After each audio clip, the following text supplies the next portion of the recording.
అందరికీ నమస్కారం అండి. సో, ఈరోజు మనము ఫారెస్ట్ సెక్షన్ ఆఫీసర్‌లోని పాలిటీ సెకండ్ పార్ట్ అనేది చేస్తున్నాము. ఫస్ట్ పార్ట్‌లో కొన్ని టాపిక్స్ కవర్ చేశాను. ఇప్పుడు ఈ పార్ట్‌లో రిమైనింగ్ కంటెంట్ అనేది మనం కవర్ చేద్దాం. ఓకే. సో, మనమైతే fundamental rights, DPSP, preamble and also starting constitution making అంతా కూడా చెప్పాం. ఇప్పుడు మనం ప్రెసిడెంట్ అంటే like legislature, executive and remaining things అన్నీ కూడా చూద్దాం. ఓకేనా. క్విక్‌గా రివిజన్ చేద్దామండి. సో, ఒకటి గుర్తుపెట్టుకోండి, forest section officer, beat officer రాస్తున్న వాళ్ళు మనకి ఫారెస్ట్ ఈ యొక్క పాలిటీ అనేది జనరల్ స్టడీస్‌లో ఒక చిన్న టాపిక్ అనమాట. దీని నుంచి హార్డ్లీ మనకి 2 ఆర్ 3 క్వెషన్స్ వస్తాయి. సో, దీని గురించి మనము అంత డీప్‌గా వెళ్ళి అంత అవసరం లేదు. బికాజ్ ఆల్రెడీ మీరు చూస్తే పీవైక్యూ ఎనాలిసిస్ పాలిటీ ఒక 2 షార్ట్ వీడియోస్ చేశాను. అందులో ఆ క్వెషన్స్ చూస్తే మీకు అర్థమైపోతుంది ఎంత బేసిక్ అడుగుతున్నారు అనేది. లిటిల్ ఒకటి ఓ 2 క్వెషన్స్ కొంచెం డెప్త్ వెళ్ళినా అసలు డెప్త్ లేదండి. అయితే ఈజీగా ఉంది, లేదంటే కొంచెం మోడరేట్‌గా ఉంది. సో, బేసిక్ తెలుసుకుంటే మనకి పాలిటీలో సరిపోతుంది. జస్ట్ 2 క్వెషన్స్‌కి ఎక్కువ టైం ఇచ్చేసి అంత ఇన్ డెప్త్‌గా తెలుసుకోవాల్సిన అవసరం లేదు. ఓకేనా. సో, ఇప్పుడు మనం ప్రెసిడెంట్ గురించి చూద్దాము. దానికన్నా ముందు ఒక విషయం చెప్తాను వినండి. మనకి గవర్నమెంట్ అనేది 3 ఆర్గన్స్ కింద ఉంటుంది. ఓకే. ఏంటంటే ఒకటి ఎగ్జిక్యూటివ్. ఓకే. ఒకటి ఎగ్జిక్యూటివ్, ఇంకొకటి లెజిస్లేచర్, ఇంకొకటి జ్యుడిషియరీ అనమాట. ఈ 3 అనేవి చదివితే మనకి గవర్నమెంట్ అయినట్టే. ఎక్కడ యూనియన్ లెవెల్‌లో. ఓకేనా. సో, ఎగ్జిక్యూటివ్ అంటే ఏంటి? మెయిన్‌గా లెజిస్లేచర్ అంటే ఏంటి? అంటే మనం ఎలక్ట్ చేసుకుంటాం కదా ఎంపీలు. వీళ్ళందరూ ఈ లెజిస్లేచర్‌లోనే కూర్చొని వీళ్ళు ఏం చేస్తారు? లాస్ చేస్తారు. ఈ లాస్‌ని ఇంప్లిమెంట్ చేయాలి మొత్తం ఇండియా వైడ్ అంతా. ఎవరు చేస్తారు అది? ఎగ్జిక్యూటివ్. అంటే ఏంటి? లెజిస్లేచర్ అనేవాళ్ళు లాస్ చేస్తారు. ఇదే డైరెక్ట్ క్వెషన్ అడిగారు. లెజిస్లేచర్ అనేది లైక్ లాస్ ఎవరు చేస్తారు? ఎగ్జిక్యూటివా? లెజిస్లేచరా? జ్యుడిషియరీయా అని. సో, అందుకే బేసిక్‌గా చెప్తున్నాను, మీకు తెలుసుకోండి. సో, లెజిస్లేచర్ అనేది లాస్ చేస్తుంది. ఈ లాస్‌ని ఇంప్లిమెంట్ చేసేది ఎగ్జిక్యూషన్ అనమాట. ఓకే. ఎగ్జిక్యూటివ్ అనేది మనకి లాస్‌ని ఇంప్లిమెంట్ చేస్తుంది. సో, ఇప్పుడు ఈ లాస్ అనేవి కరెక్ట్‌గా కాన్స్టిట్యూషనల్ ఫిలాసఫీకి అనుగుణంగా ఉన్నాయా లేవా అని చెక్ చేసేది ఎవరు? జ్యుడిషియరీ. అదనమాట. సో, ఈ 3 కూడా దాని యొక్క ఫంక్షన్స్, బేసిక్ ఫంక్షన్ అది. దాని గురించి తెలుసుకోవాలి. ఇప్పుడు మనము ప్రెసిడెంట్ గురించి చూద్దాము. సో, ఇంకో ఇంపార్టెంట్ థింగ్ ఏంటంటే మనకి ఎగ్జిక్యూటివ్‌లోకి ఎవరొస్తారు? లెజిస్లేచర్‌లోకి ఎవరొస్తారు? జ్యుడిషియరీలోకి ఎవరొస్తారు? ఎగ్జిక్యూటివ్‌లోకి మనకి ఎవరొస్తారంటే ప్రెసిడెంట్ వస్తారు, వైస్ ప్రెసిడెంట్ వస్తారు, prime minister, council of ministers and attorney general of India. Okay. Attorney general of India అనేవారు ఒక లాయర్ లాంటాడనమాట. ఎవరికి? గవర్నమెంట్‌కి. అతన్ని మనము స్టేట్ లెవెల్‌లో అయితే అడ్వకేట్ జనరల్ ఆఫ్ ఇండియా అని అంటాము. చాలాసార్లు వినే ఉంటారు అడ్వకేట్ జనరల్ అనేసి. వాదిస్తున్నారు గవర్నమెంట్ తరపున అని. సో, అతను ఏంటంటే మనకి స్టేట్ లెవెల్ దగ్గర. అదే మనకి యూనియన్ లెవెల్ దగ్గర ఎవరుంటారంటే lawyer, attorney general of India. Okay. So, మనకి ఎగ్జిక్యూటివ్ కింద ఎవరెవరు ఉంటారనేది ఖచ్చితంగా గుర్తుపెట్టుకోవాలి. President, vice president, prime minister, council of ministers and attorney general of India. Already మనకి లెజిస్లేచర్ అంటే ఏం గుర్తు రావాలి? Parliament, right. సో, ఈ పార్లమెంట్లో మనకి ఎవరు వస్తారండి? పార్లమెంట్లో మనకి ప్రెసిడెంట్ కూడా పార్ట్ ఆఫ్ పార్లమెంట్. అండ్ దాంతోపాటు మనకి లోక్సభ అండ్ రాజ్యసభ. ఇందులో ఎవరుంటారు? మెంబర్స్ ఆఫ్ పార్లమెంట్, ఎంపీస్ అనేవాళ్ళు ఉంటారు. ఓకే. దెన్ జ్యుడిషియరీ అంటే ఏమొస్తుంది? CJI, chief justice of India. మెయిన్‌గా దానికన్నా ముందు గుర్తు రావాల్సింది సుప్రీం కోర్ట్, దాని కింద హై కోర్ట్స్, దాని కింద సబార్డినేట్ కోర్ట్స్, డిస్ట్రిక్ట్ కోర్ట్స్ ఇవన్నీ ఉంటాయి. ఓకే. సో, మనకి సుప్రీం కోర్ట్‌కి హెడ్‌గా ఎవరుంటారు? Chief justice of India. Okay. So, simple basic things తెలుసుకుంటే చాలు. సో, ప్రెసిడెంట్ గురించి కొన్ని విషయాలు చూద్దామండి. సో, ప్రెసిడెంట్ అనేవాళ్ళు మనకి ఎగ్జిక్యూటివ్‌లో ఒక మెంబర్ కదా. అండ్ ఇతన్ని ఎలా ఎలక్ట్ చేసుకుంటాం అనేది కూడా ఇంపార్టెంట్. మనకి ఏంటంటే ఇండైరెక్ట్‌గా ఎలక్ట్ చేసుకుంటాం ప్రెసిడెంట్‌ని. ఇతనికి ఫాలో అయ్యే ఆ ఒక సిస్టమ్‌ని మనం ఏమంటామంటే ప్రపోర్షనల్ రిప్రజెంటేషన్ అని అంటాం. ప్రపోర్షనల్ రిప్రజెంటేషన్ సిస్టమ్ అని చెప్పేసి అంటాము. సో, ఇతను ఎలక్ట్ చేయడానికి ఎవరెవరు ఉంటారంటే ఒకటి పార్లమెంట్‌లోని 2 సభలు, రాజ్యసభ అండ్ లోక్సభలో ఉన్న elected members, not nominated members, only elect అయిన మెంబర్స్, ప్లస్ మనకి స్టేట్ లెజిస్లేచర్‌లో ఎలక్ట్ అయిన మెంబర్స్ అండ్ యూనియన్ టెరిటరీస్ కూడా లెజిస్లేచర్ ఉంది. Like for Delhi and Puducherry. So, అందులో ఉన్న లెజిస్లేటివ్ ఎలక్టెడ్ మెంబర్స్ మొత్తం వీళ్ళందరూ కలిపి ప్రెసిడెంట్‌కి ఎలక్ట్ చేస్తారనమాట. మనం ఫాలో అయ్యే సిస్టమ్ పేరు ఏంటంటే చూడండి, ఇది గుర్తుపెట్టుకోవాలి. మీకు కనిపిస్తుందా నీట్‌గా? 1 second. Yes. Proportional representation by single transferable vote by secret ballot. ఈ పదం గుర్తుపెట్టుకోవాలి. సో ఈ proportional representation by means of single transferable vote by secret ballot మనం వైస్ ప్రెసిడెంట్కి కూడా యూజ్ చేస్తాం. కానీ అక్కడ ఓన్లీ పార్లమెంట్లో ఉన్న members both elected and also nominated members మాత్రమే ఎలక్ట్ చేస్తారు వైస్ ప్రెసిడెంట్ని. అదే మనకి ప్రెసిడెంట్లో మనకి ఈవెన్ ఎమ్మెల్యేస్ కూడా వస్తారు కదా, అది గుర్తుపెట్టుకోవాలి డిఫరెన్స్ అనేది. సో దెన్ అతను కూడా యూజ్ చేసేది ఈ ప్రపోర్షనల్ రిప్రజెంటేషన్ సిస్టమే అనమాట. ఓకే, అలానే మనకి దీంతో పాటు రాజ్యసభలో కూడా మనకి ఎంపీస్ ఉంటారు కదండి, వాళ్ళని కూడా మనం ప్రపోర్షనల్ రిప్రజెంటేషన్ ద్వారానే మనం ఎలక్ట్ చేసుకుంటాం. కాకపోతే ప్రెసిడెంట్కి వైస్ ప్రెసిడెంట్కి సీక్రెట్ బ్యాలెట్ అయితే అతనికి ఓపెన్ బ్యాలెట్. ఎవరికి అతను అంటే ఇన్ ద సెన్స్ రాజ్యసభ వాళ్ళకి ఓపెన్ బ్యాలెట్లోని ప్రపోర్షనల్ రిప్రజెంటేషన్ ద్వారా మనమైతే వాళ్ళని ఎలక్ట్ చేసుకుంటాం. ఓకే, ఇది గుర్తుపెట్టుకోవాలన్నమాట. సో దాంతోపాటు మనకి ప్రెసిడెంట్గా ఉండాలంటే మినిమం 35 years ఆఫ్ ఏజ్ అనేది అతను కంప్లీట్ చేసుకొని ఉండాలి. And he should be qualified to B member of Lok Sabha and also citizen of India అయ్యి ఉండాలి. సో ఈ బేసిక్స్ పాయింట్స్ ఇప్పుడు నేను చెప్పిన 2-3 పాయింట్స్ ప్రెసిడెంట్ గురించి గుర్తుపెట్టుకోండి. మనం చదవాలంటే ప్రెసిడెంట్ గురించి పెద్ద చాప్టర్ ఉంటుంది, కానీ మనం we are not preparing for UPSC or state public services. So అందువలన మనం ఏంటంటే పైన చూసుకుంటే సరిపోతుంది. ఓకే, నెక్స్ట్ వచ్చేసరికి వైస్ ప్రెసిడెంట్. సో మనకి ప్రెసిడెంట్ ఒకవేళ రిజిగ్నేషన్ ఇవ్వాలంటే వైస్ ప్రెసిడెంట్కి ఇస్తారండి. అలానే వైస్ ప్రెసిడెంట్ కానీ రిజిగ్నేషన్ ఇవ్వాలంటే ప్రెసిడెంట్కి ఇస్తాడు, అది గుర్తుపెట్టుకోండి. అండ్ మనకి వైస్ ప్రెసిడెంట్ అనేవారు ఎక్స్ అఫిషియోగానే అతను రాజ్యసభ చైర్మన్ అయిపోతారనమాట. ఇది కూడా గుర్తుపెట్టుకోవాలి. ఎవరు రాజ్యసభ చైర్మన్గా ఉంటారు అంటే వైస్ ప్రెసిడెంట్ అనేవాళ్ళు ఉంటారు. నేను చెప్పాను కదా, అతను కూడా ప్రపోర్షనల్ రిప్రజెంటేషన్ ద్వారానే ఎలక్ట్ చేసుకుంటాము through a secret ballot. And then president ఎలక్షన్స్లో కానీ వైస్ ప్రెసిడెంట్ ఎలక్షన్స్లో కానీ ఏమైనా ఇష్యూస్ వస్తే ఎవరు డిసైడ్ చేస్తారు, అది సుప్రీంకోర్టు. అండ్ దాని ఒక డిసిషన్ ఫైనల్ అనమాట. అసలు ప్రెసిడెంట్కి వైస్ ప్రెసిడెంట్కి ఎలక్షన్స్ ఎవరు కండక్ట్ చేస్తారండి? మనం షార్ట్ వీడియోస్ చేసినప్పుడు చెప్పాను, it is election commission of India. And ఇతనికి కూడా మినిమం ఏజ్ ఎంత ఉండాలి? 35 years. ప్రెసిడెంట్కి కూడా 35 years, ఇతనికి కూడా 35 years. దీంతోపాటు గుర్తుపెట్టుకోండి, మనకి ఎమ్మెల్సీ అంటే ఏంటి? మనకి స్టేట్ లెవెల్లో ఒక 6 స్టేట్స్కి మనకి లెజిస్లేటివ్ అసెంబ్లీస్తో పాటు లెజిస్లేటివ్ కౌన్సిల్స్ కూడా ఉన్నాయన్నమాట, ఒక 6. ఓకే, ఆంధ్రప్రదేశ్ కూడా లెజిస్లేటివ్ కౌన్సిల్ ఉంది. సో అందులో ఉన్న మెంబర్స్కి కూడా మినిమం ఏజ్ ఎంత ఉండాలంటే 35 years ఉండాలన్నమాట. ఓకే, అలా మనకి రాజ్యసభలో 35 years ఏజ్ ఉండాలి. ప్రెసిడెంట్కి వైస్ ప్రెసిడెంట్కి వీళ్ళందరికీ కూడా 35 years. వెరాజ్ మనకి లోక్సభలో అనుకోండి 25 years సరిపోతుంది. అలానే మనకి ఎమ్మెల్యే అంటే లైక్ లెజిస్లేటివ్ అసెంబ్లీకి కూడా 25 years ఏజ్ సరిపోతుంది. బట్ సర్పంచ్ గ్రామ పంచాయత్ లెవెల్లో చూసుకుంటే 21 years అనేది మినిమం మనకి ఏజ్ కావాలి. ఇవన్నీ కూడా నోట్ డౌన్ చేసుకోండి, గుర్తుపెట్టుకోండి. సో మనకి ప్రెసిడెంట్ అయినా వైస్ ప్రెసిడెంట్ అయినా ఎన్ని ఇయర్స్ ఉంటారంటే 5 years అనమాట. వాళ్ళ టర్మ్ ఎంత అంటే 5 years. అని చెప్పాను కదా, రిజిగ్నేషన్ ఎవరికి ఇస్తారు? ప్రెసిడెంట్కి ఇస్తారు. ప్రెసిడెంట్ రిజిగ్నేషన్ ఎవరికి ఇస్తారు? వైస్ ప్రెసిడెంట్కి ఇస్తారు. అండ్ ఆల్సో మనకి రీసెంట్గా ఇంపీచ్మెంట్ వినే ఉంటారు. వైస్ ప్రెసిడెంట్ పైన ఇంపీచ్మెంట్ అనేది చేయాలని చెప్పి అపోజిషన్ వాళ్ళు చాలా గొడవ చేశారు. బట్ అన్ఫార్చునేట్లీ లైక్ అతనికి హెల్త్ ఇష్యూస్ ఉండడం వల్ల జగదీప్ ధన్కర్ గారు లైక్ రిజిగ్నేషన్ లెటర్ ఇచ్చేసారన్నమాట. ప్రజెంట్ అయితే వైస్ ప్రెసిడెంట్కి ఎలక్షన్స్ కండక్ట్ చేయబోతున్నారు. ఓకే, సో మనకి ఇంపీచ్మెంట్ అనేది జరుగుతుంది. కానీ మనకి ఏ ఎఫెక్టివ్ ఇవి ఐ థింక్ ఇంత డెప్త్ అవసరం లేదు. So I don't want to confuse you. But okay, ఇంతవరకు వచ్చాము కాబట్టి చెప్తున్నాను. అతను రిమూవ్ చేయాలంటే రాజ్యసభలో మనకి ఎఫెక్టివ్ మెజారిటీ పాస్ అవ్వాలి, లోక్సభలో మనకి సింపుల్ మెజారిటీ పాస్ అయితే సరిపోతుంది. సో అదనమాట చెప్పాను కదా. అతను ex officio chairman of Rajya Sabha ఎవరుంటారు? ఈ క్వశ్చన్ అడిగారు కూడా పీవైక్యూస్లో. Ex officio chairman of Rajya Sabha కింద ఎవరుంటారు? వైస్ ప్రెసిడెంట్ ఉంటారు. Then prime minister. సో మనకి నామినల్ ఎగ్జిక్యూటివ్ అంటే ఊరికే పేరుకి ఎగ్జిక్యూటివ్కి హెడ్గా ఎవరు ఉంటారంటే ప్రెసిడెంట్, కానీ రియల్ పవర్స్ ఎవరి దగ్గర ఉంటారు? రియల్ ఎగ్జిక్యూటివ్ ఎవరంటే మనకి ప్రైమ్ మినిస్టర్ అనమాట.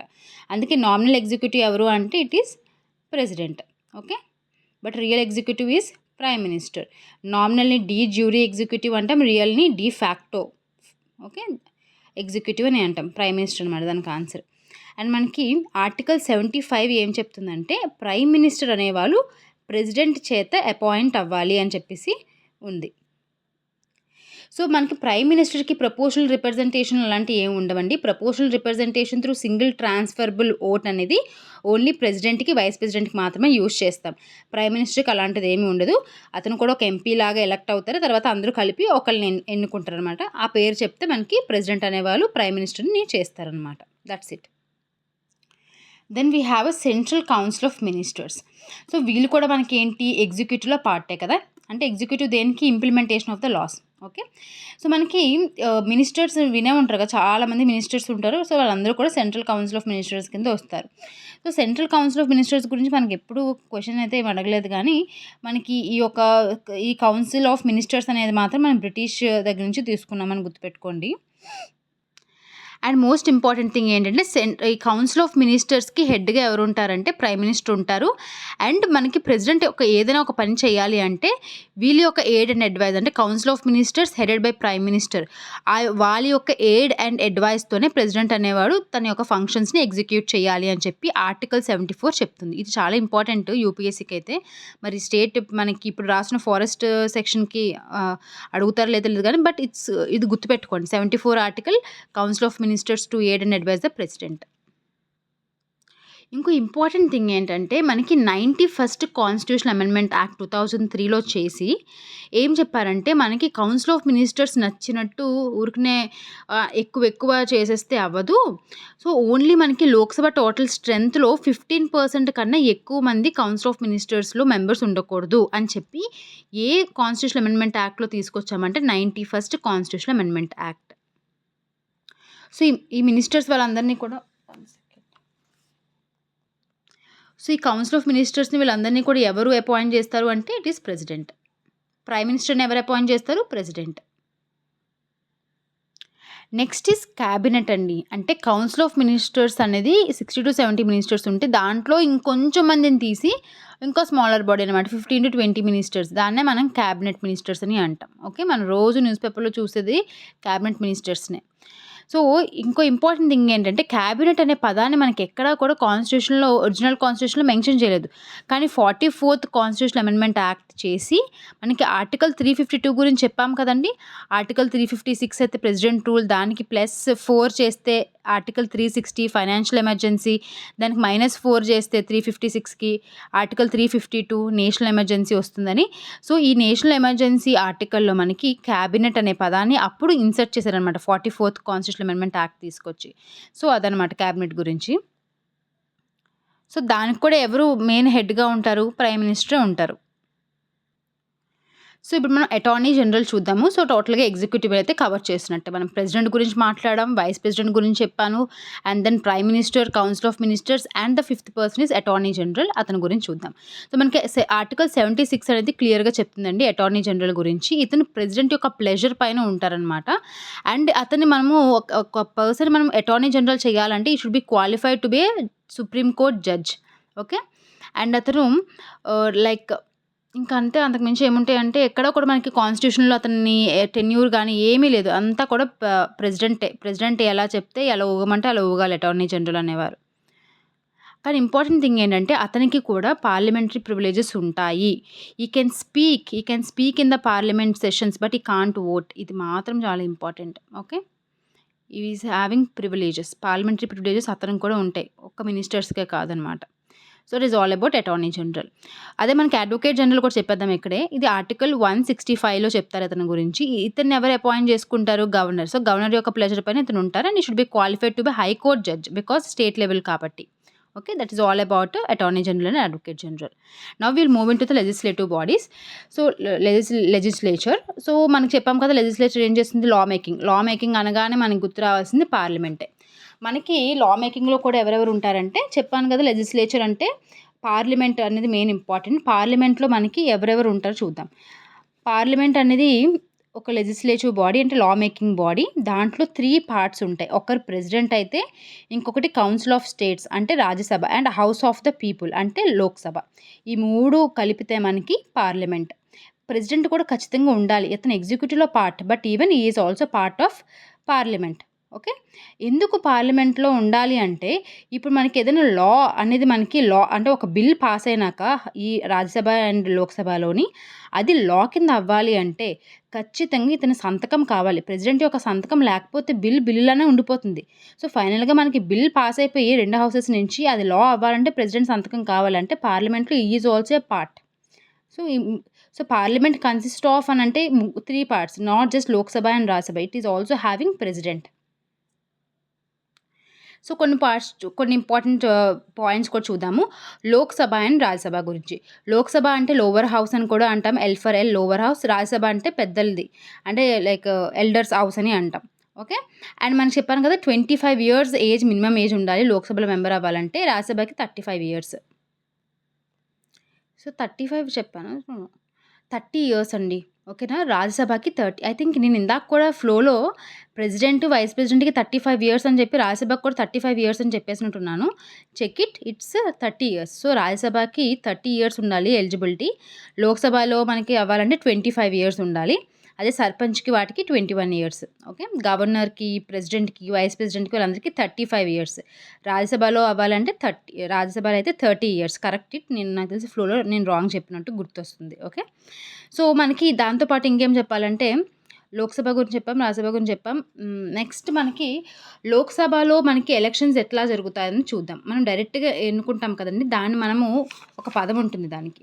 అదేంటంటే first past the post system అనేసి. ఎవరికైతే ఎక్కువ ఓట్లొస్తే వాళ్ళే అక్కడ లైక్ విన్ అయినట్టనమాట.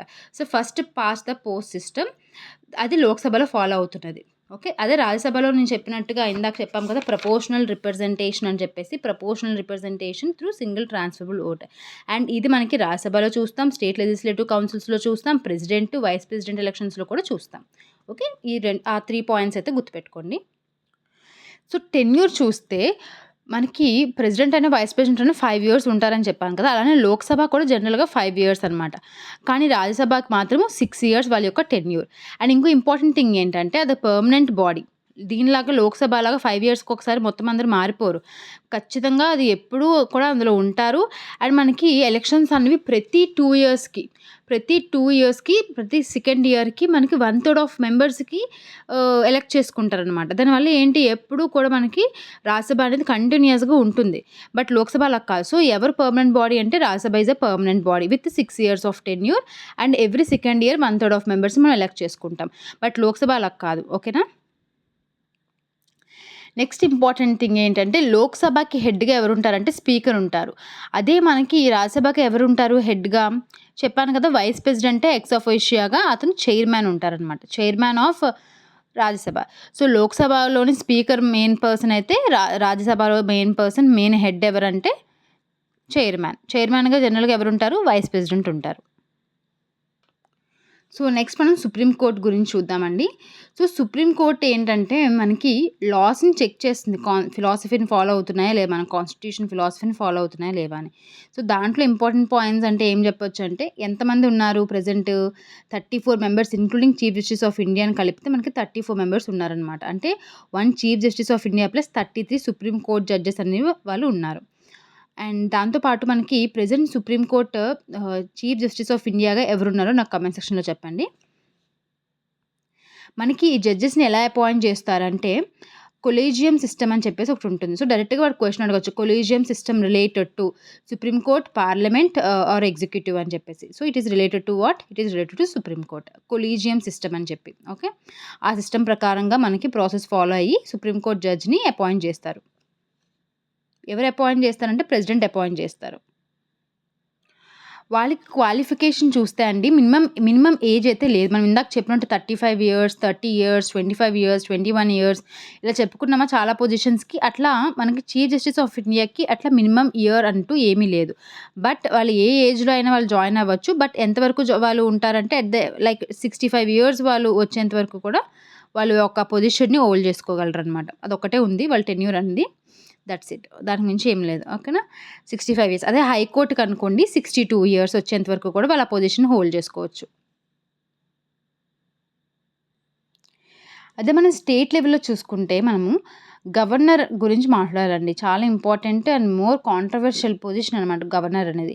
సో, మనకి స్టేట్ యొక్క ఇప్పుడు ఇందాక చెప్పిందంతా కూడా మనం యూనియన్ అంతా కూడా పార్ట్ 5 కిందొస్తుంది. స్టేట్ అంతా కూడా మనకి పార్ట్ 6లో కవర్ అయిందనమాట. సో, దాంట్లో కూడా సేమ్ ఎగ్జిక్యూటివ్ ఉంటుంది కదా! సో, ఎగ్జిక్యూటివ్‌లో ఎవరుంటారు? గవర్నర్ ఉంటారు, చీఫ్ మినిస్టర్ ఉంటారు, కౌన్సిల్ ఆఫ్ మినిస్టర్స్ ఉంటారు అండ్ అడ్వకేట్ జనరల్ ఉంటారు. అదే మనకి అక్కడ చదివినప్పుడు ఎవరెవరు ఉన్నారు? ప్రెసిడెంట్ ఉన్నారు అండ్ వైస్ ప్రెసిడెంట్ ఉన్నారు. మనకు అలా వైస్ గవర్నర్ లేరు కాబట్టి ఆ పొజిషన్ లేదింకా. సో, గవర్నర్ మాత్రమే ఉన్నారు ప్రెసిడెంట్ బదులు ఇక్కడ. అండ్ అక్కడ ప్రైమ్ మినిస్టర్, ఇక్కడ chief minister, council of ministers common. అక్కడ అటార్నీ జనరల్, ఇక్కడ అడ్వకేట్ జనరల్ అనమాట. సో, ఎగ్జిక్యూటివ్‌లో వీళ్ళందరూ ఉంటారు. మనకిక్కడ గవర్నర్‌ని ఎవరు అపాయింట్ చేస్తారంటే మనకి ప్రెసిడెంట్ ఆఫ్ ఇండియా అనేవాళ్ళు మనకి గవర్నర్‌ని అపాయింట్ చేస్తారండి. సో, ఇతను కూడా లైక్ 35 ఇయర్స్ వచ్చేంత వరకు అతని యొక్క మినిమమ్ ఎలిజిబిలిటీ అనమాట. ఈ should B citizen of India and 35 years of age ఉండాలి. జనరల్‌గా అలా అపాయింట్ అయినాక ఎన్ని ఇయర్స్ ఉంటారంటే జనరల్‌గా 5 ఇయర్స్ అనేవాళ్ళు వాళ్ళ యొక్క టెన్యూర్. చీఫ్ మినిస్టర్ అండి సేమ్ లైక్ ఇందాక ప్రైమ్ మినిస్టర్ గురించి చెప్పినట్టే ఉంటుంది ఆల్మోస్ట్. సో, దాని గురించి లైక్ అంటే అక్కడ ప్రెసిడెంట్ బదులు ఇక్కడ గవర్నర్ పెడతాం అంతే. అంతకు మించి ఏముండదు. అండ్ ఇంకోటి థింగ్ ఏంటంటే ఇది చూసుకోండి. లైక్ స్టేట్ ప్లానింగ్ బోర్డ్‌కి చైర్మన్‌గా చీఫ్ మినిస్టరే ఉంటారు. అట్లనే మనకి జోనల్ కౌన్సిల్స్ ఉంటాయి. దానికి వైస్ చైర్పర్సన్‌గా చీఫ్ మినిస్టర్స్ ఉంటారు. నీతి ఆయోగ్‌లోని and also governing council of NITI ఆయోగ్‌లో అని అండ్ దెన్ నీతి ఆయోగ్‌తో పాటు ఇంటర్ స్టేట్ కౌన్సిల్‌లో కూడా వాళ్ళు మెంబర్స్ అనమాట. అలానే మనకి స్టేట్ గవర్నమెంట్‌కి చీఫ్ స్పోక్స్ పర్సన్‌గా చీఫ్ మినిస్టరే ఉంటారు. క్రైసిస్ మేనేజర్ ఇన్ చీఫ్‌గా కూడా చీఫ్ మినిస్టరే ఉంటారు. I think mostly they don't ask. So, moving to the state council of ministers కూడా అంతేముండదండి. జస్ట్ మీకు ఐడియా ఉంటుంది, గుర్తుంటాయి అని చెప్పేసి ఆ పదాలు పదే పదే చెప్తున్నాననమాట. నెక్స్ట్ స్టేట్ లెజిస్లేచర్ కూడా ఏముంటది? ఐదర్ మనకి 2 పార్ట్స్ ఉంటాయి దీంట్లో. ఓకే. ఒకటొచ్చేసరికి స్టేట్ లెజిస్లేటివ్ అసెంబ్లీస్, ఇంకొకటి స్టేట్ లెజిస్లేటివ్ కౌన్సిల్స్. కానీ అన్నిటికి కౌన్సిల్స్ ఉండదు. ఓన్లీ 6 స్టేట్స్‌కే ఉంటాయి. అవేంటో కూడా ఒకసారి చూద్దాం. చూస్తున్నారా? ఇక్కడ ఓన్లీ మనకి ఆంధ్రప్రదేశ్‌కుంది, తెలంగాణ మన పక్కనే ఉన్నదానికి కూడా ఉంది. Then Uttar Pradesh, Bihar. Okay. Then Maharashtra and Karnataka. ఈ 2 ఒక జంటలా గుర్తుపెట్టుకోండి. AP and Telangana, UP and Bihar ఒకటి అండ్ మహారాష్ట్ర అండ్ కర్ణాటక మొత్తం 6. వీటికి మాత్రమే మనకి ప్రెజెంట్ లెజిస్లేటివ్ కౌన్సిల్ కూడా ఉంది. ఓకే. బైకామరలిజం అనేది మనం వీళ్ళు ఈ 6 స్టేట్సే మెయింటైన్ చేస్తున్నాయి. అండ్ రెస్ట్ ఈజ్ సేమ్ అండి. లైక్ లెజిస్లేటివ్ అసెంబ్లీని మనము లోక్సభతో పోల్చుకోవాలి. లెజిస్లేటివ్ కౌన్సిల్ మనం రాజ్యసభతో పోల్చుకోవాలి. సో, వాళ్ళ టెన్యూర్ కూడా సేమ్ 5 ఇయర్స్, 6 ఇయర్స్ ఉంటుంది. అంతా సేమ్ ఉంటుంది. But one thing is important. మనకి రాజ్యసభ ఎలక్షన్స్ అని చెప్పాం కదండీ! ప్రపోర్షనల్ రిప్రజెంటేషన్ ద్వారా అవుతుందని. అట్లానే మనకి అక్కడ ఎలక్టోరల్ కాలేజ్ డిఫరెంట్. ఓకేనా? ఇక్కడ మాత్రం డిఫరెంట్ అండి. లైక్ చూడండి, మనకి ఒక ఎమ్మెల్సీని మనము ఎలక్ట్ చేసుకోవాలంటే మనకి ఎలా ఉంది చూడండి ఎలక్టోరల్ కాలేజ్ అనేది. Like municipalities, local bodies in the state like municipalities and district boards నుంచి అలా ఎలక్ట్ అయిన వాళ్ళు 1/3 members are elected by the members of the bodies in the states like municipalities and district boards. ఇక్కడ 1/3 ఎవరు? 1/3 of the MLC seats అనమాట. 1/3 of the MLC seats అనేవి ఈ municipality మెంబర్సో, local body మెంబర్సో ఎన్నుకుంటారు. అట్లనే 1/12 ఆఫ్ ద మెంబర్స్‌ని గ్రాడ్యుయేట్స్ 3 ఇయర్స్ చదివిన graduates అనేవాళ్ళు ఎన్నుకుంటారు. ఇంకో 1/12 టీచర్స్ వాళ్ళందరూ కూడా ఎన్నుకుంటారు. అండ్ ఇంకో 1/3 వచ్చేసరికి లెజిస్లేటివ్ అసెంబ్లీలో ఉన్న వాళ్ళని ఎన్నుకోరు. సో, లెజిస్లేటివ్ అసెంబ్లీలో ఉన్న వాళ్ళని ఎవరు ఎలక్ట్ చేసుకుంటే డైరెక్ట్‌గా మనమే కదా ఓటేస్తాం ఎమ్మెల్యేకి. అదే లెజిస్లేటివ్ అసెంబ్లీ అనమాట. సో, అందులో 1/3 ఆఫ్ ద ఎమ్మెల్సీ మెంబర్స్‌ని డైరెక్ట్‌గా ఎలక్ట్ చేసుకున్నాం కదండీ! ఈ ఎమ్మెల్యేలే ఎన్నుకుంటారనమాట. రిమైనింగ్ వాళ్ళందరినీ కూడా అంటే రిమైనింగ్ ఎంత 1/6 వాళ్ళని గవర్నర్ అనేవాళ్ళు నామినేట్ చేసుకుంటారనమాట. సో, గుర్తుపెట్టుకోండి 1/3, 1/12, 1/12, 1/12, 1/12 and again 1/3. 1/3 municipality members, local body members and MLA వాళ్ళు 1/3, 1/3. 1/12, 1/12 టీచర్స్, గ్రాడ్యుయేట్స్ కొంచెం లింకప్ చేసుకునేలా 1/6 గవర్నర్ నామినేట్ చేసుకుంటారు. ఓకేనా? అండ్ దీన్ని కూడా మనం ఏంటి ప్రపోర్షనల్ రిప్రజెంటేషన్ అనేది ఇప్పటికి చాలాసార్లు విన్నారు మీరు కదా! ప్రెసిడెంట్‌కి, వైస్ ప్రెసిడెంట్‌కి, రాజ్యసభ మెంబర్స్‌కి and also for the MLC మెంబర్స్‌కి. నెక్స్ట్ హైకోర్ట్స్ స్టేట్ జ్యుడిషియరీలో మనకి హైయెస్ట్ అనమాట హైకోర్ట్స్ అనేవి. మనకి 7th కాన్స్టిట్యూషనల్ అమెండ్మెంట్ యాక్ట్ ద్వారా ఏం చెప్పారంటే ఒక గవర్నర్ అనేవాడు ఒక స్టేట్‌కి గాని, 2 స్టేట్‌లకు గాని ఉండొచ్చు. అట్లనే ఒకటే హైకోర్ట్ అనేది ఒక స్టేట్‌కి గానీ, లేకపోతే ఇంకా దానికన్నా ఎక్కువ స్టేట్‌లకి కూడా ఒకటే హైకోర్ట్ అనేది యూజ్ చేయొచ్చు అని చెప్పారనమాట. సో, ఈ 2 పాయింట్స్ సెవెంత్ కాన్స్టిట్యూషనల్ అమెండ్మెంట్ యాక్ట్‌లో చెప్పారు. నెక్స్ట్ యాంటీ డిఫెక్షన్ గురించి చూద్దామండి. బికాస్ ఒక 2 క్వెషన్స్ వచ్చినాయి. సో, చూద్దాం. సో, యాంటీ డిఫెక్షన్ అనగానే మీకు గుర్తు రావాల్సింది 10th షెడ్యూల్. ఓకే. దాంతో పాటు 52nd కాన్స్టిట్యూషనల్ అమెండ్మెంట్ యాక్ట్. అలానే మనకి 91st కాన్స్టిట్యూషనల్ అమెండ్మెంట్ యాక్ట్ కూడా దీనికి సంబంధించిందే. ఓకే. సో, మనకి 52nd కాన్స్టిట్యూషనల్ అమెండ్మెంట్ యాక్ట్ ఏం చెప్తుంది? మనము కొన్ని కండిషన్స్‌లోని ఎంపీస్‌ని ఇట్లా లైక్ ఎంపీస్ ఆర్ ఎమ్మెల్యేస్‌ని యాంటీ డిఫెక్షన్ చేశారు అని చెప్పేసి మనము వాళ్ళని డిస్‌క్వాలిఫై చేయొచ్చనమాట. ఏంటి ఆ కండిషన్స్ అంటే, ఒకటి, నువ్వు ఆల్రెడీ ఒక మెంబర్‌గా ఒక పొలిటికల్ పార్టీలోని ఉండి నువ్వు ఎమ్మెల్యే ఆర్ ఎంపీ అయినావు, ఎమ్మెల్సీనో. కానీ తర్వాత నువ్వు విన్ అయిపోయినాక వాలంటీర్‌గా నువ్వంతట నువ్వే ఆ ఒక్క పార్టీని విడిచిపెట్టేసావనుకో, అప్పుడు నువ్వు డిస్‌క్వాలిఫై అయిపోయినట్టే. అంటే యాంటీ డిఫెక్షన్ లా కింద నువ్వు డిస్‌క్వాలిఫై అయిపోయినట్టే. ఓకే. అట్లనే మనకి పార్టీలో ఉన్నప్పుడు పార్టీ చెప్పిన విధంగానే మనము లైక్ ఓటింగ్ అవన్నీ చేస్తూ ఉండాలనమాట. నువ్వు ఇఫ్ ఇన్ కేస్ పార్టీ చెప్పినట్టు గాని చేయకపోతే, నువ్వు అలా చేసిన పని నీ 15 డేస్‌లో మీ పార్టీ కూడా ఖండించకపోతే, అప్పుడు కూడా మీరు యాంటీ డిఫెక్షన్ కింద లైక్ కన్సిడర్ చేసి మనము డిస్‌క్వాలిఫై చేస్తాము. అట్లనే మనకి ఇండిపెండెంట్ మెంబర్స్ చూసుకుంటే, అంటే ఇండిపెండెంట్ అంటే ఏంటి? ఏ పొలిటికల్ పార్టీలో కూడా వాళ్ళు జాయిన్ అవ్వలేదు. ఇండిపెండెంట్‌గా ఉన్నారు. అప్పుడు మనకి ఇఫ్ ఇన్ కేస్ వాళ్ళు ఎలక్షన్స్ అయిపోయినాక ఏదైనా పార్టీలో జాయిన్ అయ్యారనుకోండి, అప్పుడు వాళ్ళు యాంటీ డిఫెక్షన్ లా కింద డిస్‌క్వాలిఫై అయిపోతారు. అంటే నువ్వు ఇండిపెండెంట్‌గానే ఉన్నావు కాబట్టి you should be independent for ever. అంతేగాని నువ్వు ఇంకో పార్టీలో జాయిన్ అవ్వకూడదసల. అదే నామినేటెడ్ పర్సన్స్ అంటే నామినేట్ చేస్తారు కదా! గవర్నర్ గానీ, ప్రెసిడెంట్ గానీ, వాళ్ళు వితిన్ 6 మంత్స్‌లో ఏదో ఒక పార్టీలో జాయిన్ అవ్వాలి. అలా కాకుండా 6 మంత్స్ తర్వాత గాని వాళ్ళు జాయిన్ అయ్యారనుకోండి, అప్పుడు కూడా వాళ్ళని మనము డిస్‌క్వాలిఫై చేసేస్తామనమాట. ఈ 3 కండిషన్స్‌లో గుర్తుపెట్టుకోండి. 10th షెడ్యూల్ గుర్తుపెట్టుకోండి. 52nd కాన్స్టిట్యూషనల్ అమెండ్మెంట్ యాక్ట్ చేసి ఈ 3 కండిషన్స్‌ని యాడ్ చేసామనమాట. ఓకే. అండ్ 91 వచ్చినాక ఏమైందో కూడా చెప్తాను. మనకి జనరల్‌గా ఒక పార్టీలో 2/3 ఆఫ్ ద మెంబర్స్, పార్టీలో ఉన్న 2/3 ఆఫ్ ద మెంబర్స్ అనేవాళ్ళు వేరే పార్టీలో జాయిన్ అయిపోయారనుకోండి, అప్పుడు మనకి డిఫెక్షన్ అవ్వదు. జనరల్‌గా ఏంటి, ఒక పార్టీలో వాళ్ళు ఇంకో పార్టీలో జాయిన్ అయితే వాళ్ళు డిఫెక్షన్ కింద మనం చేస్తాం. చూస్తాం. కానీ ఒక 2/3 ఆఫ్ ద మెంబర్స్ వెళ్ళిపోతే అది డిఫెక్షన్ అవ్వదనమాట. అంటే ఆ తప్పుని సింగిల్‌గా చేస్తే అది తప్పు. కానీ గుంపుగా చేస్తే అది తప్పు కాదనమాట. అలా ఉంటది ఇది. సో, అలానే మనకి స్ప్లిట్‌లో కూడా దాన్ని అట్లా చేశారు. కాకపోతే మనకి ఈ 91st కాన్స్టిట్యూషనల్ అమెండ్మెంట్ యాక్ట్ ద్వారా ఏం చెప్పారంటే, 1/3 ఆఫ్ ద మెంబర్స్ స్ప్లిట్ అయ్యి వేరే పార్టీకెళ్తే అది డిస్‌క్వాలిఫికేషన్ అవ్వదు అని చెప్పి తీశారు. కానీ 91st ద్వారా దాన్ని క్యాన్సిల్ చేశారు. అంటే 1/3 ఆఫ్ ద మెంబర్స్ స్ప్లిట్ అయితే అది డిస్‌క్వాలిఫై చేయాలి. కానీ 2/3 ఆఫ్ ద మెంబర్స్ మాత్రం వేరే దాంట్లో వెళ్లి జాయిన్ అయితే అది మళ్ళీ యాంటీ డిఫెక్షన్ కింద రాదనమాట.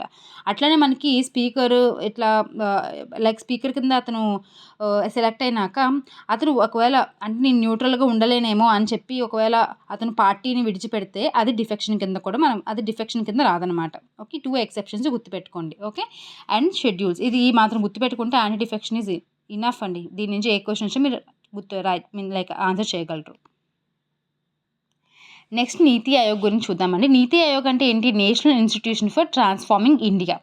మనము 1 జనవరి 2015లో ప్లానింగ్ కమిషన్ బదులు నీతి ఆయోగ్‌ని తీసుకొచ్చాం. National institution for transforming India. Okay. ఇది ఏదైనా యాక్ట్ తీసుకొచ్చామా? లేదు. కాన్స్టిట్యూషన్‌లో మెన్షన్ చేశారా? లేదు. అందుకే ఇది non constitutional body and non statutory body. It is just cabinet అనుకుంటది. ఇందాక చెప్పాం కదా క్యాబినెట్ అంటే ఏంటో. సో, ఆ క్యాబినెట్ రిజల్యూషన్ ద్వారా మనం ప్లానింగ్ కమిషన్‌ని నీతి ఆయోగ్ చేసామనమాట. సో, దానికి 7 పిల్లర్స్ ఉంటాయి. ఆ పిల్లర్స్ ద్వారా అది వర్క్ చేస్తుంది. అండ్ ఇంకో ఇంపార్టెంట్ థింగ్ ఏంటంటే, ఎవరు దీనికి చైర్‌పర్సన్‌గా ఉంటారు. చాలా ఇంపార్టెంట్. నీతి ఆయోగ్‌కి చైర్‌పర్సన్‌గా ప్రైమ్ మినిస్టర్ ఉంటారండి. ఓకే. దానికి గవర్నింగ్ కౌన్సిల్ అని చెప్పి ఒకటుంటుంది. దీంట్లో చీఫ్ మినిస్టర్స్ అండ్ యూనియన్ టెరిటరీస్‌లో ఉన్న లెఫ్టినెంట్ గవర్నర్స్ వీళ్ళందరూ కూడా ఈ గవర్నింగ్ కౌన్సిల్‌లో ఉంటారు. దెన్ దాంతో పాటు మనకి వైస్ చైర్‌పర్సన్‌గా ఎవరుంటారు? ప్రైమ్ మినిస్టర్‌ని ఎవరినైతే అపాయింట్ చేస్తారో అతను వైస్ చైర్‌పర్సన్‌గా ఉంటారు. అండ్ ఆల్సో చీఫ్ ఎగ్జిక్యూటివ్ ఆఫీసర్‌ని కూడా ఉంటారు. అతన్ని కూడా ప్రైమ్ మినిస్టర్ అపాయింట్ చేస్తారు. ఇతను ఏంటంటే ర్యాంక్ ఆఫ్ సెక్రటరీ అనమాట. అట్లనే ఫుల్ టైమ్ మెంబర్స్ ఉంటారు. Maximum 2 part time members and maximum 4 ex officio మెంబర్స్‌ని ప్రైమ్ మినిస్టరే సెలెక్ట్ చేస్తారు. Not president. అండ్ నాకు కామెంట్ సెక్షన్‌లో చెప్పండి. ప్రెజెంట్ మనకి సీఈఓ అంటే చీఫ్ ఎగ్జిక్యూటివ్ ఆఫీసర్ ఆఫ్ నీతి ఆయోగ్ ఎవరో కామెంట్ సెక్షన్‌లో చెప్పండి. అండ్ ఆల్సో వైస్ చైర్‌పర్సన్‌గా కూడా ఎవరున్నారో నీతి ఆయోగ్‌కి కమెంట్ సెక్షన్లో చెప్పండి. Okay, this is all about నీతి ఆయోగ్. ఎప్పుడు వచ్చింది? 2015 1st January by replacing planning commission. ఇదైతే సరిపోతుంది. నెక్స్ట్ లోక్పాల్ అండ్ లోక్యుక్త గురించి చూద్దాము. సో మనకి లోక్పాల్ లోక్యుక్త బిల్ ఎప్పుడు పాస్ అయిందండి? 2011లో పాస్ అయిందనమాట. ఓకే, మనకి యాక్ట్ అయ్యేసరికి 2013లో మనకి లోక్పాల్ లోక్యుక్త యాక్ట్ అని తీసుకొచ్చాం. లోక్పాల్ అనేది సెంట్రల్ లెవెల్లో వర్క్ చేస్తుంది, లోక్యుక్తాస్ అనేది స్టేట్ లెవెల్లో వర్క్ చేస్తుంది. అసలు మెయిన్ పర్పస్ ఏంటి అంటే కరప్షన్ని మనము తగ్గించాలి అని చెప్పేసి, to provide a uniform vigilance and anti corruption road map, అందుకు తీసుకొచ్చామన్నమాట ఇది. ఓకే, దీంట్లో prime ministers, members, MPs, group A, group B, group C, group D officers and central government officers, వీళ్ళందరూ కూడా ఏదైనా కరప్షన్ చేస్తే వాళ్ళని పట్టుకుంటుంది ఈ లోక్పాల్ అని లోక్యుక్త. బట్ ప్రజెంట్ అయితే సరిగా పనిచేయడం లేదు. బట్ ఆ మెయిన్ పర్పస్ అనమాట లోక్పాల్ లోక్యుక్త తీసుకొని రావడానికి. ఓకే, వీళ్ళు ఎవరు అపాయింట్ చేస్తారు అంటే మనకి ప్రెసిడెంట్ ఆఫ్ ఇండియా అనేవాళ్ళు అపాయింట్ చేస్తారండి. సో మన లోక్పాల్ గురించి చూస్తే ప్రెసిడెంట్ అనేవాళ్ళు అపాయింట్ చేస్తారు. అండ్ వాళ్ళకి రిజిగ్నేషన్ ఇవ్వాలి అంటే లోక్పాల్లో ఉన్న వాళ్ళు ప్రెసిడెంట్కే రిజిగ్నేషన్ ఇవ్వాలి. ఎన్ని ఇయర్స్ ఉంటారు వాళ్ళు? 5 years ఆర్ 70 years వచ్చేంత వరకు వాళ్ళు ఉంటారు. CJI chief justice of India ఎంతవరకు ఉంటారండి? 65 years. ఓకే, అదే హైకోర్టులో జడ్జెస్ అయితే 62 years. కానీ ఇతను ఎన్ని సంవత్సరాల వరకు ఉండొచ్చు? 70 years వరకు ఉండొచ్చు, లేదా 5 years వరకు ఉండొచ్చు. ఇది మినిస్ట్రీ ఆఫ్ పర్సనల్లోని ఆ మినిస్ట్రీ కింద అండర్లో వర్క్ చేస్తుంది. సూమోటోగా అంటే అదంతలో అది ఎలాంటి కేసుని టేకప్ చేయడానికి వీలు లేదనమాట. ఎవరైనా కంప్లైంట్ చేస్తే అది టేకప్ చేసేది తప్ప సూమోటోగా అది చేయలేదు. అలాగే అనానిమస్గా ఉన్న కంప్లైంట్స్ని తీసుకోదు. గ్రేటర్ దెన్ 7 years అంటే ఆ ఇష్యూ అయ్యి 7 years కన్నా ఎక్కువ అయిపోయింది అనుకోండి, ఆ ఇష్యూని కూడా అది కన్సిడర్ చేయదనమాట. వితిన్ 7 yearsలో మనం ఫైల్ చేయాలి case. This is all about Lokpal గురించి మాత్రం అయితే గుర్తుపెట్టుకోండి. ఎంతమంది ఉంటారు? ఒక చైర్పర్సన్ ఉంటారు, ప్లస్ మ్యాక్సిమం 8 members అయితే ఉంటారు. అట్లనే మనకి లోక్యుక్త గురించి చూస్తే అండి, మనకి గవర్నర్ అనేవాళ్ళు అపాయింట్ చేస్తారండి లోక్యుక్తలో ఉన్న మెంబర్స్ని. ఓకేనా, అండ్ టెన్యూర్ వచ్చేసరికి ఒక్కదానికి ఒకలా ఉంది, 5 years ఆర్ 65 years. ఇందాక చదివిందంతా 5 years ఆర్ 70 years అనేది వాళ్ళ యొక్క డ్యూరేషన్. ఓకేనా, వీళ్ళు మాత్రం 5 years ఆర్ 65 years. అండ్ మనకి ఇండియాలో ఏది ఫస్ట్ స్టేట్ లోక్యుక్తని ఎస్టాబ్లిష్ చేసిందంటే first is Maharashtra. Okay, first in Maharashtra. But first pass చేసింది మాత్రం ఒడిశా, కానీ టోటల్గా ఎస్టాబ్లిష్ చేసింది మాత్రం ఫస్ట్ మహారాష్ట్ర ఎస్టాబ్లిష్ చేసుకుంది. సో లోక్పాల్ లోక్యుక్త అనేది 2013 యాక్ట్ ద్వారా తీసుకొచ్చాం కాబట్టి అదొక స్టాచ్యుటరీ బాడీ. అట్లనే మనం కొన్ని అదర్ బాడీస్ గురించి చూద్దాము. నేషనల్ డిజాస్టర్ మేనేజ్మెంట్ అథారిటీ గురించి చెప్పాను, అది కూడా ఒక స్టాచ్యుటరీ బాడీ. బికాస్ మనం 2005లో యాక్ట్ తీసుకొచ్చాం. ఆ యాక్ట్ ద్వారా మనమైతే NDMA అనేది ఎస్టాబ్లిష్ చేసాం. అట్లనే ఫస్ట్ స్టేట్ ఏంటి? డిజాస్టర్ మేనేజ్మెంట్ యాక్ట్ చేసిన ఫస్ట్ స్టేట్ ఏంటి? గుజరాత్. ఓకే, అట్లనే మనకి ఎవరు ఉంటారంటే మెయిన్గా దీనికి ప్రైమ్ మినిస్టర్ అనేవారు చైర్పర్సన్గా ఉంటారు. అండ్ ఇది మినిస్ట్రీ ఆఫ్ హోమ్ అఫేర్స్ కింద వస్తుంది. అట్లనే మనకి SDME అంటే స్టేట్ డిజాస్టర్కి, దానికి చైర్పర్సన్గా ఎవరు ఉంటారు? చీఫ్ మినిస్టర్ ఉంటారు. అండ్ ఇది మనకి ఎవరు అపాయింట్ చేస్తారు వీళ్ళని? SDMAలో ఉన్న వాళ్ళని ఎవరు అపాయింట్ చేస్తారండి? Obviously it will be appointed by the state government. And ఇంకా ఇంపార్టెంట్ థింగ్ ఏంటంటే నేషనల్ ఇన్వెస్టిగేషన్ ఏజెన్సీ, ఇది కూడా ఒక యాక్ట్ ద్వారా తీసుకొచ్చామండి. National investigation act 2008. సో దాని ద్వారా మనము 2009లో NIAని మనమైతే ఎస్టాబ్లిష్ చేసాము. ఇది కూడా మినిస్ట్రీ ఆఫ్ హోమ్ అఫేర్స్ కింద వస్తుంది. అసలు నేషనల్ ఇన్వెస్టిగేషన్ ఏజెన్సీ ఎప్పుడు తీసుకొచ్చామంటే 2008లో మనకి ముంబై టెర్రర్ అటాక్ అయినాక మనం 2009లో ఇంక దీన్ని ఎస్టాబ్లిష్ చేసాం. అదే ఇయర్లో యాక్ట్ చేసి నెక్స్ట్ ఇయర్లో మనం ఈ అథారిటీని అయితే ఎస్టాబ్లిష్ చేసాం. నెక్స్ట్ వచ్చేసరికి CBI, ఎన్నిసార్లు వినుంటాము. సో ఈ CBI అనేది మనకి దేని కింద వస్తుందంటే, దీనికైతే ఎలాంటి యాక్ట్ ద్వారా మనం చేయలేదు కాబట్టి ఇది నాన్ స్టాచ్యుటరీ కింద వస్తుంది. ఇది starting ministry of home affairs కింద ఉన్నప్పటికీ కూడా ప్రజెంట్ అయితే ministry of personnel, like Lokpal and Lokayukta ఎలా మినిస్ట్రీ ఆఫ్ పర్సనల్ కింద యాక్ట్ చేస్తున్నాయో CBI కూడా అక్కడ యాక్ట్ చేస్తుంది. ఇది మనకి ఇంటర్పోల్ అంటే ఇంటర్నేషనల్ పోలీస్ అని చెప్పేసి ఒకటి ఉంటుందండి. ఆ ఆర్గనైజేషన్కి ఇండియా తరపు నుంచి మనకి CBI రిప్రజెంట్ చేస్తుంది ఇంటర్పోల్కి. ఓకే, దెన్ CVC అంటే సెంట్రల్ విజిలెన్స్ కమిషన్. ఇది కూడా శాంతానమే. ఈ రెండు కూడా కరప్షన్ తగ్గించడానికి తీసుకొచ్చిన కమిటీ అనమాట. ఈ రెండు కూడా దీని యొక్క రికమెండేషన్ ద్వారానే అవుతాయి. సో దీంట్లో ఏంటంటే ఫస్ట్ ఇది నాన్ స్టాచ్యుటరీ బాడీ కింద ఉన్నప్పటికీ కూడా తర్వాత మనకి యాక్ట్ తీసుకొచ్చి దాన్ని స్టాచ్యుటరీ అయితే చేసామన్నమాట. ఐ థింక్ ఇంతకు మించి అవసరం లేదు, నేను ఎక్స్ట్రా పాయింట్ చెప్పినా అంతే. అట్లీస్ట్ ఒక పాయింట్ అని యూస్ఫుల్ ఉంటుందని చెప్పేసి. Okay, this is all about that. Then మనకి national human rights commission and state human rights commission అండి. ఏ యాక్ట్ ద్వారా మనం తీసుకొచ్చామంటే మనకి protection of human rights act 1993. So ఈ యాక్ట్ ద్వారా తీసుకొచ్చాము కాబట్టి it is also a statutory body. దీనికి చైర్పర్సన్గా ఎవరు ఉంటారు? మనకి retired chief justice of India కానీ సుప్రీంకోర్టు జడ్జి కానీ ఉంటారు. ఓకే, సో ఇతనికి 3 years or 70 years, ఇక్కడ ఏంటి 5 years or 70 years లోక్పాల్కి, బట్ ఎన్హెచ్ఆర్సీకి 3 years or 70 years ఇతన్ని కూడా ప్రెసిడెంటే అపాయింట్ చేస్తారు. అలానే మనకి అదే స్టేట్ హ్యూమన్ రైట్స్ కమిషన్ని ఎవరు అపాయింట్ చేస్తారండి? గవర్నర్ అపాయింట్ చేస్తారు, బట్ రిమూవ్ చేసేది మాత్రం ప్రెసిడెంట్. ఓకే, ఇవి కూడా మనకి మినిస్ట్రీ ఆఫ్ హోమ్ అఫేర్స్ కింద వస్తుంది. ఎన్హెచ్ఆర్సీ కానీ హ్యూమన్ రైట్స్ గురించి కదా, సో ఇది కానీ. దెన్ వీ హ్యావ్ సిఐసి అంటే ఏంటి? Central information commission. ఇది మనకి రైట్ టు ఇన్ఫర్మేషన్ యాక్ట్ 2005 ఆ యాక్ట్ ద్వారా మనకి తీసుకొని వచ్చారనమాట. ఓకే, సో యాక్ట్స్ అయితే గుర్తుపెట్టుకోండి. అండ్ ఇది కూడా ప్రెసిడెంటే అయితే వీళ్ళని అపాయింట్ చేస్తారు. అండ్ ఇది 3 years or 65 years అనమాట వాళ్ళ యొక్క టెన్యూర్ అనేది. అదే హ్యూమన్ రైట్స్ కమిషన్ ఇవన్నీ అయితే 3 years or 70 years. లోక్పాల్ లోక్యుక్త అయితే 5 years and 70 years. బట్ ఇది మాత్రము 3 years and 65 years. I hope మీరు కన్ఫ్యూజ్ అవ్వకూడదు. ఒకసారి అలా చూడండి, మళ్ళీ గుర్తొస్తుంది. ఓకే, ఇవన్నీ కూడా basic things. This is all about non constitutional bodies అనమాట. ఇవన్నీ కూడా జస్ట్ కాన్స్టిట్యూషనల్ బాడీస్ ఏంటి అనేది తెలుసుకోండి. డైరెక్ట్ క్వశ్చన్ అడిగితే అడగచ్చు కదా, ఇందులో ఏది కాన్స్టిట్యూషనల్ బాడీ కాదు అని చెప్పి. అందుకని ఒకసారి చూడండి, చెప్తాను వినండి. ఓకే, ఎలక్షన్ కమిషన్ అండి, దీని గురించి షార్ట్ వీడియో కూడా చేశాను చూడండి. ఇది కాన్స్టిట్యూషనల్ బాడీ. అలాగే యూపీఎస్సీ కూడా ఒక constitutional body. State public service commission కూడా constitutional body. Then finance commission అనమాట, ఆర్టికల్ 280లో మనకు చెప్తారు దీని గురించి. ఇది కూడా constitutional body. Goods and service tax అండి, ఇది చాలా ఇంపార్టెంట్. ఆర్టికల్ నెంబర్ గుర్తుపెట్టుకోండి. అండ్ ఆర్టికల్ 279A అనమాట, 279A. And also constitutional amendment act 101 CAA. Okay, ఈ రెండు కూడా చాలా important, related to GST council. Goods and service tax council కూడా మనకి కాన్స్టిట్యూషనల్ బాడీ. ఇది ఎప్పుడు తీసుకొచ్చాం? 2017లో తీసుకొచ్చాం. దెన్ నేషనల్ కమిషన్ ఫర్ ఎస్సీస్ కానీ ఎస్టీస్ కానీ బీసీ కానీ ఈ 3 కూడా మనకి constitutional bodies. But national commission for women it is not a constitutional body. So అలా అడగొచ్చు, అందుకని జస్ట్ నేమ్స్ గుర్తుపెట్టుకోండి. That you have STs, BC, and also CAG, Comptroller and Auditor General of India. Then Attorney General of India is also constitutional body. Advocate General of India is also constitutional body. Okay, Special Officer for Linguistic Minorities ఇది కూడా constitutional bodies అనమాట. ఇవన్నీ కూడా constitutional bodies. ఇందా మనం discuss చేసాం కదండి, like NHRC, SHRC, and then central information, ఇవన్నీ కూడా CBC, CBI ఇవన్నీ కూడా ఏంటి? నాన్ కాన్స్టిట్యూషనల్ బాడీస్ కింద వస్తాయి. ఓకే, ఇవన్నీ గుర్తుపెట్టుకోండి. అండ్ మనకి ఇంక లాస్ట్లో మనకి మున్సిపాలిటీస్ అండ్ పంచాయతీస్ చూద్దాము. మనకి మున్సిపాలిటీస్ గురించి అంటే మనకి చెప్పాను కదా, 74th కాన్స్టిట్యూషనల్ అమెండ్మెంట్ యాక్ట్ గుర్తుపెట్టుకోవాలి. 9A, part 9A and 18 subjects ఉంటాయి. 12th షెడ్యూల్లో ఉంది. ఈ 4 పాయింట్లు అయితే అలా గుర్తుపెట్టుకోండి. అవన్నీ కూడా మున్సిపాలిటీస్కి రిలేటెడే. ఓకే, దీంట్లో మనకి ఎన్ని ఇయర్స్? మినిమం 21 years అయితే ఉండాలి. ఓకే, ఇందులో ఏమైనా ఇష్యూస్ వస్తే జనరల్గా హైకోర్టుకి సబ్మిట్ చేస్తాం ఆ ఒక కేసు అనేది.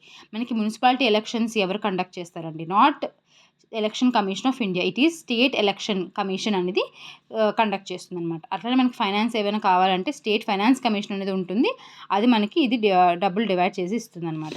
అట్లానే ఇంకేం తెలుసుకోవచ్చు అంటే రిజర్వేషన్ గురించి క్వశ్చన్ అడిగారు కాబట్టి చూద్దాము.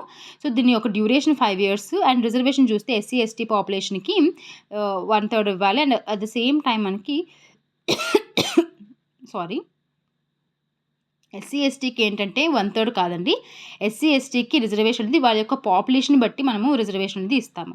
వెరస్ విమెన్కి అయితే 1/3 అంటే 33.3% అనేది రిజర్వేషన్ అనేది ఇవ్వాలి. ఓకే, దేంట్లో? మున్సిపాలిటీస్ గురించి మాట్లాడుతున్నాం ఇదంతా కూడా. Okay, then I think that's more than enough. Then panchayats గురించి చూద్దాము. పంచాయత్స్ అనగా మనకి ఏం గుర్తు రావాలండి? 73rd constitutional amendment act. Municipality అంటే 74. అట్లనే part 9 panchayats, part 9A municipalities, schedule 11 Panchayat, schedule 12 municipalities. 29 subjects అయితే దాంట్లో ఉంటాయి. 18 సబ్జెక్ట్స్ అనేవి మనకి దేంట్లో ఉంటాయండి? మున్సిపాలిటీస్లో ఉంటాయి. ఓకేనా. అండ్ ఆర్టికల్ నెంబర్స్ 243 నుంచి 243O వరకు కూడా మనకి ఎవరి దగ్గర ఉంటుంది? It is nothing related to panchayats. Okay, next మనకి గ్రామ సభ అండి. సో 243 అనేది గ్రామ సభ గురించి మాట్లాడుతుంది. దీంట్లో మొత్తం ఓటర్స్ అందరూ రిజిస్టర్ అయిన ఓటర్స్ అందరూ కూడా గ్రామ సభలో మెంబర్సే. అదొకటి గుర్తుపెట్టుకోండి. దాంతోపాటు మనకి రిజర్వేషన్ సిస్టమ్ గురించి ఎక్కువ అడుగుతూ ఉంటాడు. సో దాని గురించి అయితే చూద్దాం. సో అన్ని లెవెల్స్లో కూడా మనకి 1/3 రిజర్వేషన్ ఉండాలి విమెన్కి, అన్ని లెవెల్స్లో కూడా. అట్లానే మనకి చైర్పర్సన్స్లో కూడా రిజర్వేషన్ ఉండాలి, 1/3 of the at all levels. మనకి కానీ ఇంకో విచిత్ర థింగ్ ఏంటంటే, మనకి ఆంధ్రప్రదేశ్లో పంచాయత్స్లో 1/3 అంటే 33.3% కాదండి, we are giving almost 50% of the reservation. Minimum అయితే 33 మెయింటైన్ చేయాలి రిజర్వేషన్, బట్ మనం మ్యాక్సిమం 50% ఇచ్చేస్తున్నాం. ఓకే, దీని యొక్క డ్యూరేషన్ కూడా 5 years. I think it's more than enough. Same అండి, మనకి స్టేట్ ఫైనాన్స్ కమిషన్ అనేది డబ్బులు డివైడ్ చేస్తుంది. స్టేట్ ఎలక్షన్ కమిషన్ అనేది మనకి వీళ్ళకి ఎలక్షన్స్ కండక్ట్ చేస్తుంది అనమాట. సో ఇవన్నీ కూడా గుర్తుపెట్టుకోవాలి. ఒకసారి కాన్స్టిట్యూషనల్ అమెండ్మెంట్ యాక్ట్లో రీసెంట్గా జరిగినవి అయితే చూద్దాము, బికాస్ అడిగే అవకాశం ఉంటుంది. రీసెంట్గా మనకి 106 జరిగిందండి. దాని ప్రకారంగా అయితే విమెన్కి లోక్సభ అండ్ లెజిస్లేటివ్ అసెంబ్లీస్లోని 15 years వరకు 33% ఆఫ్ రిజర్వేషన్ ఇవ్వాలి అని చెప్పేసి అన్నారు. దేని ప్రకారంగా? 106 CAA, కాన్స్టిట్యూషనల్ అమెండ్మెంట్ యాక్ట్. అట్లానే మనకి ఇంకేం చెప్పారంటే important thing, 104 constitutional amendment act ద్వారా ఏం చెప్తున్నారంటే, SC STకి రిజర్వేషన్ ఇస్తున్నాం కదండి లోక్సభ అండ్ లెజిస్లేటివ్ అసెంబ్లీస్లోని, అది కంటిన్యూ చేయాలి ఫర్దర్గా ఇంకొక 80 years వరకు అని చెప్పేసి చెప్పారు. అండ్ ఆల్సో ఆంగ్లో ఇండియన్స్ కూడా అప్పట్లో రిజర్వేషన్ ఉండేది, అది రిమూవ్ చేశారనమాట. దేని ద్వారా? 104 ద్వారా. అట్లనే మనకి 102 ప్రకారంగా మనకి national commission for backward classes in the constitutional body అని చెప్పాం కదా, దానికి కాన్స్టిట్యూషనల్ స్టేటస్ ఏ కాన్స్టిట్యూషనల్ అమెండ్మెంట్ యాక్ట్ ద్వారా ఇచ్చాము? 102 కాన్స్టిట్యూషనల్ అమెండ్మెంట్ యాక్ట్ ద్వారానే ఇచ్చామన్నమాట. అట్లనే మనకి 103 కాన్స్టిట్యూషనల్ అమెండ్మెంట్ యాక్ట్ అండి. సో 103 ప్రకారంగా మనం ఏం చేస్తున్నామంటే, ఈడబ్ల్యూఎస్ ఎకనామికల్లీ వీకర్ సెక్షన్ వాళ్ళకి రిజర్వేషన్ ఇస్తున్నాం. ఇక్కడ OBC national commission for the OBC వాళ్ళకి కాన్స్టిట్యూషనల్ స్టేటస్ ఇచ్చింది 102.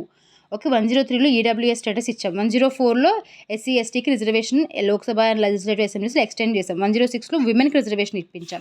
అండ్ మనకి ఇంపార్టెంట్ 101 ఇందాక చెప్పాను కదండి, GST కౌన్సిల్ అని చెప్పేసి. సో GST కౌన్సిల్ అనమాట, GST కౌన్సిల్ 101. ఈ 5 అయితే గుర్తుపెట్టుకోండి. అండ్ నెక్స్ట్ మనకి లిస్ట్ గురించి అడుగుతున్నారు, షెడ్యూల్ లిస్ట్. 7th షెడ్యూల్లో మనకి 3 లిస్ట్ అయితే ఉంది కదా, లిస్ట్ 1, లిస్ట్ 2, లిస్ట్ 3 అని. సో యూనియన్ లిస్ట్ అనేది లిస్ట్ 1 కింద వస్తుంది. దీంట్లో కొన్ని ఇంపార్టెంట్ థింగ్స్ గుర్తుపెట్టుకోండి. లైక్ మనకి చాలా ఇంపార్టెంట్వి అంటే లైక్ డిఫెన్స్ కానీ, అటామిక్ ఎనర్జీ గురించి కానీ, ఓకే, CBI కానీ, మిలిటరీ ఏరియాస్, అలాగే ఫారెన్ రిలేటెడ్ మ్యాటర్స్ కానీ, పాస్పోర్ట్స్, ఇవన్నీ కూడా మనకి ఏంటంటే యూనియన్ లిస్ట్ కింద వస్తుందండి.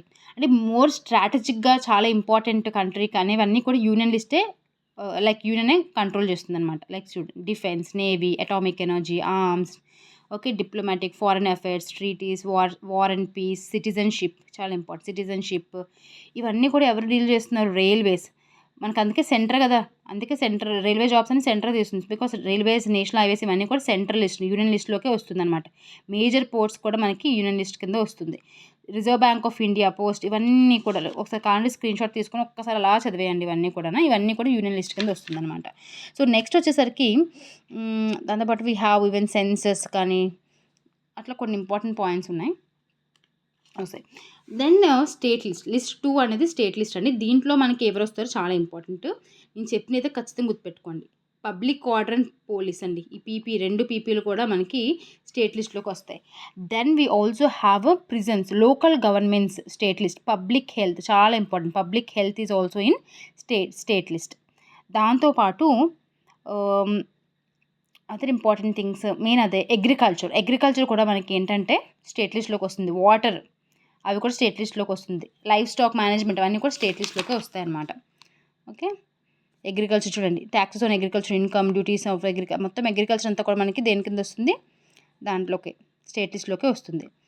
And then taxes on the consumption of electricity అయితే మనకి స్టేట్ లిస్ట్లోకి వస్తుంది. కానీ ఎలక్ట్రిసిటీ గురించి అయితే మనకి కాన్కరెంట్ లిస్ట్లోకి వస్తుంది. ట్యాక్సెస్ కాకుండా రిమైనింగ్ ఎలక్ట్రిసిటీ గురించి ఏదైనా చేయాలి అంటే అది కాన్కరెంట్ లిస్ట్ కింద వస్తుంది. అంటే స్టేట్ చేయొచ్చు, సెంటర్ చేయొచ్చు అనమాట. లిస్ట్ 3 కింద ఎవరు ఉంటారు? Concurrent list. దీంట్లోకి ఏమేమి వస్తాయంటే మనకి 42nd కాన్స్టిట్యూషనల్ అమెండ్మెంట్ యాక్ట్ చేసి మనకి ఫారెస్ట్ కానీ, prevention of cruelty to animals కానీ, వైల్డ్ యానిమల్స్ ఇవన్నీ కూడా యాడ్ చేసామన్నమాట. సో ఫారెస్ట్ కూడా కాన్కరెంట్ లిస్ట్లో ఉంది. యానిమల్స్ అండ్ బర్డ్స్ ప్రొటెక్షన్, మనం ఫారెస్ట్ సెక్షన్కి చదువుతున్నాం కాబట్టి ఇవి గుర్తుపెట్టుకోవాలి. Wild animals and birds protection concurrent లిస్ట్లో ఉంది. క్రుయల్టీ ఆఫ్ యానిమల్స్ ఆపడం కూడా కాన్కరెంట్ లిస్ట్లోనే ఉంది. దాంతోపాటు ఎడ్యుకేషన్ కూడా మనకి కాన్కరెంట్ లిస్ట్లోనే ఉంది. ఓకే. ఇన్సూరెన్స్ కూడా కాన్కరెంట్ లిస్ట్లోనే ఉంది. ఎలక్ట్రిసిటీ చెప్పాను కదా, అదే ట్యాక్సెస్ ఆన్ ఎలక్ట్రిసిటీ అయితే దేంట్లో ఉంది, స్టేట్ లిస్ట్. బట్ మామూలుగా ఎలక్ట్రిసిటీ అయితే మాత్రము కాన్కరెంట్ లిస్ట్లో ఉందన్నమాట. Okay. These are few things. ఇప్పుడు నేను చెప్పినవి అయితే గుర్తుపెట్టుకోండి. Planning, economic and social planning కానీ, పాపులేషన్ కంట్రోల్ ఇది కూడా ఇంపార్టెంట్. సెన్సెస్ ఎక్కడ ఉంది, యూనియన్ లిస్ట్లో ఉంది. Population control and family planning ఇవన్నీ కూడా దేంట్లో ఉన్నాయండి, సోషల్ ప్లానింగ్, ఫ్యామిలీ ప్లానింగ్ ఇవన్నీ కూడా కాన్కరెంట్ లిస్ట్లో ఉన్నాయి. ఓకే. సో ఐ థింక్ నేను మోస్ట్ ఇంపార్టెంట్ థింగ్స్ అయితే నేను కవర్ చేశానండి. ఐ డోంట్ నో వీడియో ఎలా వచ్చిందో, బికాస్ నేను మల్టిపుల్ టైమ్స్ దాన్ని పాజ్ చేసి పేజీలు తిప్పి, సో అది కనెక్ట్ అవుతుందో లేదో నాకు తెలీదు. Let's see after video upload చేశాక చూస్తాను ఎట్లా వచ్చింది ఏంటని. I think most of the things అయితే నేను కవర్ చేస్తాను. బేసిక్ థింగ్స్ ఇవి అయితే ఖచ్చితంగా గుర్తుపెట్టుకోండి. నేను చెప్పినవి అయితే ఖచ్చితంగా గుర్తుపెట్టుకోండి. అండ్ మీకు ఇంకా టైం ఉంటే చదవాలంటే చదువుకోవచ్చు. Because polity is huge. మనం చదవాలంటే చాలా ఉంటుంది. సో మనకి ఫారెస్ట్ సెక్షన్ ఆఫీసర్కి ఎంత అవసరమో అంత చెప్పాను. Based on PYQs. నేను పీవైక్యూ అనాలిసిస్ ప్రకారంగా ఎక్కడ నుంచి క్వశ్చన్స్ అడుగుతున్నారో ఆ పాయింట్స్ నేను కొంచెం ఎక్కువ స్ట్రెస్ చేసి చెప్పానమాట. So I hope it is useful for your preparation. So if you feel that this content is useful, give me some ఒక లైక్ చేయండి అండ్ ఆల్సో షేర్ చేయండి ఎవరికైనా. అండ్ ఆల్సో ఇప్పటివరకు నా ఛానల్ని సబ్స్క్రైబ్ చేయకపోతే మాత్రం సబ్స్క్రైబ్ చేసుకోండి. I think it is useful. Okay. Thank you.